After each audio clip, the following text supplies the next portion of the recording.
سر ذرا اپنے دورہ کی پہلے کی تفصیل بتائیے گا. آپ سمجھے میری بات؟ یعنی دورہ ابھی شروع نہیں ہوا، اس سے پہلے نواز شریف نے کیا آپ سے کہا تھا کہ آپ اسرائیل جائیں؟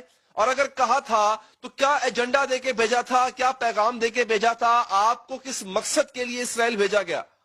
ہمارے وزارت خارجہ کے اس دور کے لوگوں کا یہ خیال تھا کہ کیا ہم ان سے تعلقات قائم کر بھی سکتے ہیں یا نہیں، اور اگر ان سے تعلقات قائم کریں تو ان تمام تر مفادات کا جو رخ ہے وہ پاکستان کے حق میں ہوگا یا نہیں.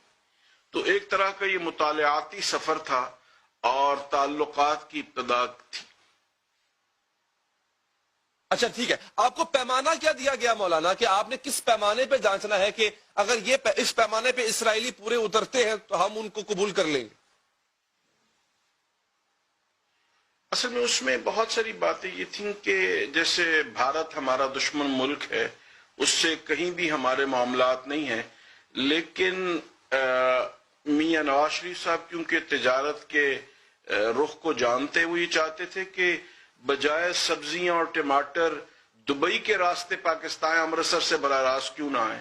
اسی طرح سے یہ ہمیں دیکھنا تھا کہ اس تجارت کا اور اس تعلقات کا جو فائدہ ہے وہ پاکستان کے مفاد میں ہے یا نہیں. تو ہم نے بھرپور طریقے سے تو وہاں کی وزارتوں اسرائیلی حکام سے ملاقات ہوئی مولانا وہاں پر؟ جی، 2-3 ان کی وزارت خارجہ کے اعلیٰ لوگ تھے اور ان کی کابینہ کے 1-2 وزراء تھے جو ملنے ہمارے ہوٹل میں آئے اور ہماری بڑی سیر حاصل گفتگو ان سے رہی. جی، کن امور پہ بات ہوئی؟ پاکستان کی اسرائیل کو تسلیم کرنے کے امکان کے حوالے سے بھی بات ہوئی؟ اصل میں زیادہ تجارتی امور پہ بات ہوئی کیونکہ پاکستانی ٹیکسٹائلز اسرائیلیوں میں بڑے مقبول ہیں اور اسرائیل کی فرٹیلائزر اور دوسری جو ان کے ایسے معاملات ہیں جیسے وہ زراعت کے معاملوں میں بہت آگے ہیں، تو سستے بیجوں کے متعلق اور ان چیزوں کے متعلق گفتگو ہوئی جو بالکل ابتدائی درجے کی بات ہے. اور سیاسی اور سفارتی تعلقات میں یہ بات طے کی گئی کہ اگر اس کی بنیاد فلسطینی ریاست کے قیام سے مشروط نہ کی جائے تو اسرائیلیوں کے نزدیک یہ زیادہ بہتر تھی. لیکن میں نے ان کو یہی باور کیا کہ جب تک فلسطینی ریاست کے قیام کے متعلق ہمیں کوئی اعلیٰ اسرائیلی قیادت کی جانب سے یقین دہانی حاصل نہ کروائی جائے اور ہم حاصل نہ کر سکیں تو ہم اس پر آگے نہیں بڑھ سکیں. مولانا آپ نے واپس آ کے نواز شریف صاحب کو کیا بتایا؟ آپ کو بھیجا گیا تھا کہ یہ جانچنے کے لیے کہ آیا تعلقات قائم کیے جا سکتے ہیں، کرنے چاہیے یا نہیں کرنے چاہیے، تو پھر آپ نے واپس آ کے اپنی آبزرویشن کیا دی نواز شریف صاحب کو؟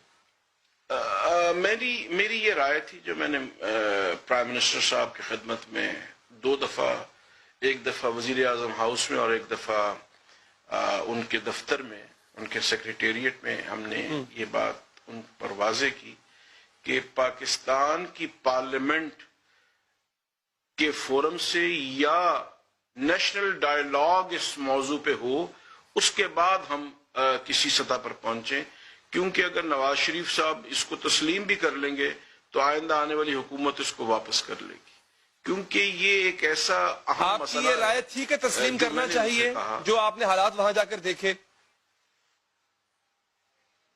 اگر تمام پارلیمنٹ اس کے اوپر متفق ہو تو میں یہ سمجھتا ہوں جیسے ہندوستان سے ہمارے 1000 اختلافات ہیں لیکن اس کے باوجود ہم ان کو تسلیم کرتے ہیں، اسی طرح ان سے بہت سارے معاملات ہمارے حل طلب ہیں لیکن اس کے باوجود سفارتی تعلقات قائم کرنے میں کوئی حرج نہیں. ٹھیک ہے، تو نواز شریف صاحب کا رسپانس کیا تھا اس پہ قادری صاحب؟ میاں صاحب بہت پیشنیٹ تھے اور بڑے ان کے اندر ولولہ تھا، لیکن اس وقت کے جو سیاسی حالات نے یکدم کلا بازی کھائی، اس کے بعد یہ چیز پس منظر میں چلی گئی. ٹھیک، اچھا اس میں خالصتاً قادری صاحب اور انفرادی طور پہ میاں صاحب دلچسپی لے رہے تھے یا آپ کو وہاں پر بھیجنے کا جو فیصلہ تھا وہ کہیں اور سے بھی کیا گیا؟ میرا خیال ہے کچھ اور کوارٹرز ایسے تھے جن سے مشاورت کے بعد یہ فیصلہ کیا